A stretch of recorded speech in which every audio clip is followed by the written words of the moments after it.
আসসালামু আলাইকুম। চলেন আপনাদেরকে আজকে কিছু টিকটক মারানি দেখাই। এই সময় কম, শুরু করো।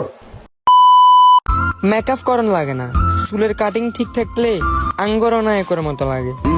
হ্যাঁ ভাই, শাকিব খানের পর দ্বিতীয় নায়ক হিসেবে বাংলাদেশের মানুষ তোকেই খুঁজতেছে। এই মানুষটা কখনো ইউটিউব খুলতে পারবে না, কারণ ইউটিউব হাত পা ধরে নিষেধ করছে তাকে ইউটিউবে না আসার জন্য। যখনই রোনালদো ইউটিউব খুলবে তখনই সে দুনিয়ার 1 নম্বর ইউটিউবার হয়ে যাবে।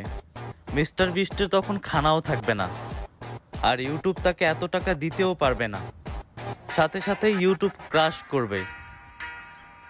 এটাই রোনালদো পাওয়ার।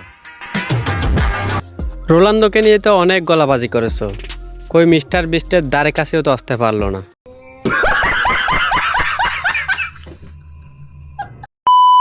এটা নিয়ে লাফালাফি করতেছো, ওইটা আমার অতীতে ডাস্টবিনে ফেলে দেওয়া আবর্জনা। হ্যাঁ রে বোন, তোদের কাছে ছেলেরা টিস্যুর মতো, কিছুদিন ব্যবহার করিস তারপরে ডাস্টবিনে ফেলে দিস।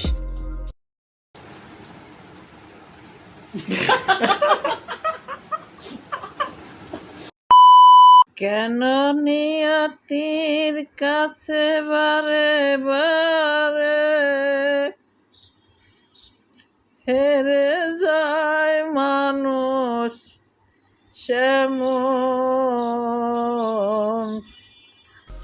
কে করলি এই কাজটা? এইভাবে নানির মনটা ভেঙে দিলি।